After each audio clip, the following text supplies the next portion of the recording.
നമസ്കാരം. വാക്കുകളിൽ മാത്രം ഒതുങ്ങി നിന്നിരുന്ന പുനഃസംഘടനയ്ക്ക് കോൺഗ്രസ് തുടക്കം കുറിച്ചു. പാർട്ടി സംഘടനയുടെ കേന്ദ്ര സ്ഥാനത്ത് നിന്ന് DCCകളെ നിയോഗിക്കുന്നതിന്റെ ഭാഗമായി കോൺഗ്രസ് സംഘടിപ്പിച്ച DCC അധ്യക്ഷന്മാരുടെ യോഗം പൂർത്തിയായതായി ISCC സംഘടനാ ചുമതലയുള്ള ജനറൽ സെക്രട്ടറി KC വേണുഗോപാൽ. 3 ഘട്ടമായാണ് യോഗം പൂർത്തിയായതെന്നും അദ്ദേഹം പറഞ്ഞു.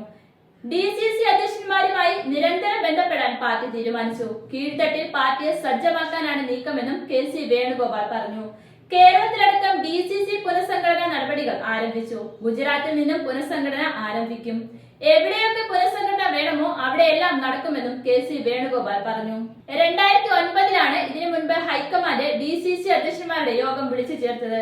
ബ്ലോക്ക് പ്രസിഡന്റുമാരും ഈ സമ്മേളനത്തിൽ പങ്കെടുത്തിരുന്നു.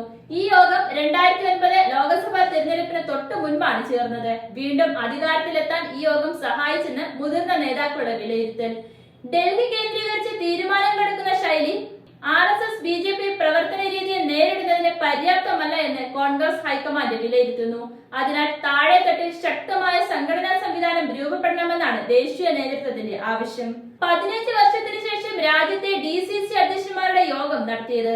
DCCകൾ കേന്ദ്രീകരിച്ച് പാർട്ടി കാര്യങ്ങൾ തീരുമാനിക്കപ്പെടുന്ന അവസ്ഥ ഉണ്ടാകണമെന്ന് നേരത്തെ ദേശീയ അധ്യക്ഷൻ മല്ലികാർജുൻ ഖർഗെയും രാഹുൽ ഗാന്ധി അടക്കമുള്ള നേതാക്കൾ അഭിപ്രായപ്പെട്ടിരുന്നു. ഇത് നടപ്പിലാക്കുന്നതിന്റെ ഭാഗമായാണ് സമ്മേളനം നടത്താനുള്ള തീരുമാനം. പാർട്ടിയിൽ അധികാര വികേന്ദ്രീകരണം കൂടുതൽ ശക്തിപ്പെടുത്താനുള്ള നീക്കത്തിലാണ് ഹൈക്കമാൻഡ്. ഇതിന്റെ ഭാഗമായി പാർട്ടി പ്രവർത്തനത്തിന്റെ കേന്ദ്രമായി DCCകളെ മാറ്റാനാണ് തീരുമാനം.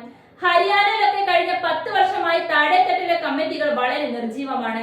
2009 ഇതിനു മുൻപ് ഹൈക്കമാൻഡ് DCC അധ്യക്ഷന്മാരുടെ യോഗം വിളിച്ചു ചേർത്തത്.